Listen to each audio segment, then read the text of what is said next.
Okay, now call the function chain again, but like with insertion start at the end.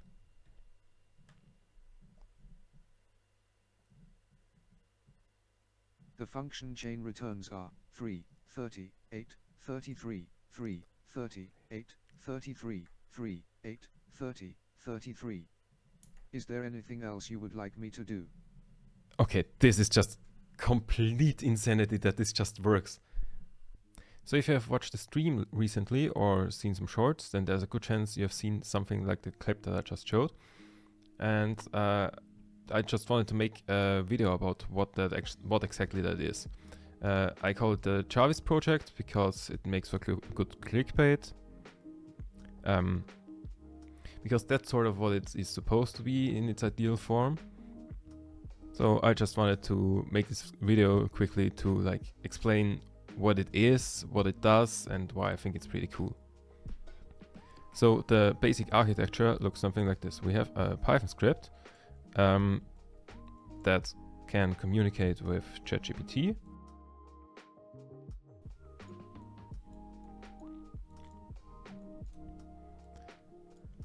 And I can also like talk to the script.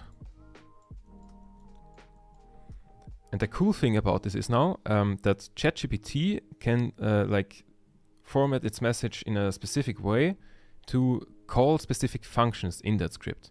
So for example, this script has like built-in function to speak. So it does text-to-speech.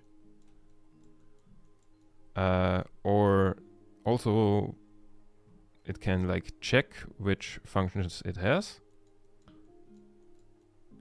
Or it can write to a file, which is very important for the rest of what I'm gonna say.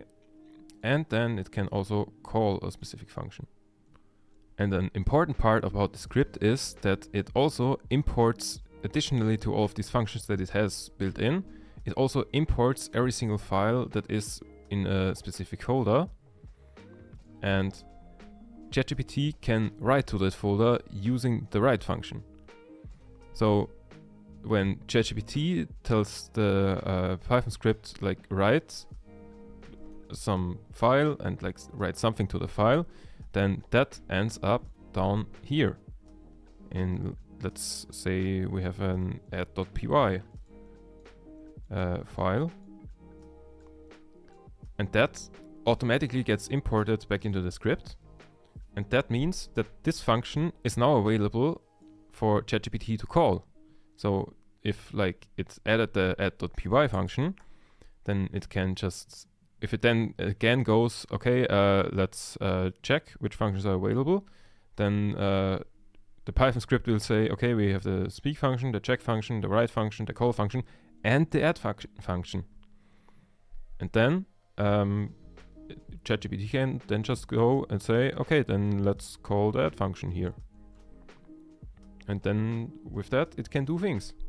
And like the ideal goal would be to like, if I say, I don't know, open the newest video by Pirate Software or something, then the Python would communicate. Okay, wait, let me get a different color for that.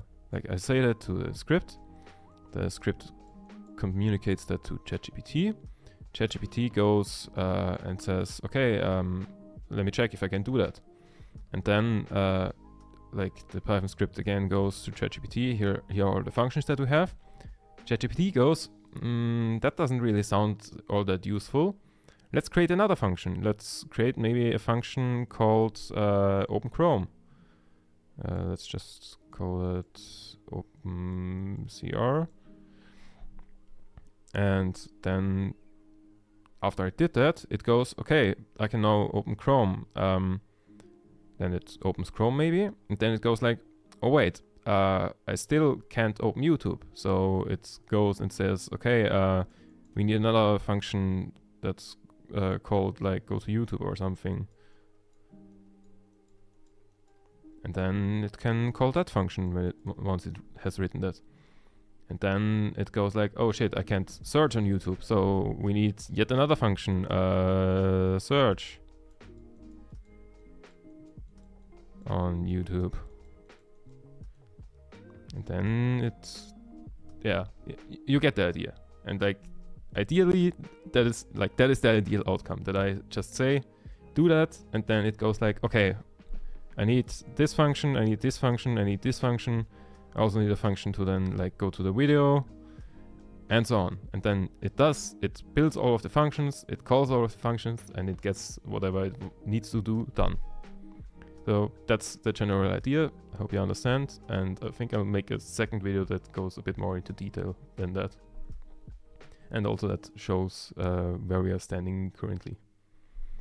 So I hope you liked the video, and yeah, if you want to see me work on that, I do all of that on stream, on ideally Twitch. I prefer Twitch. I don't know. It's also on YouTube, but like Twitch stream is better, in my opinion. Anyways, see you guys.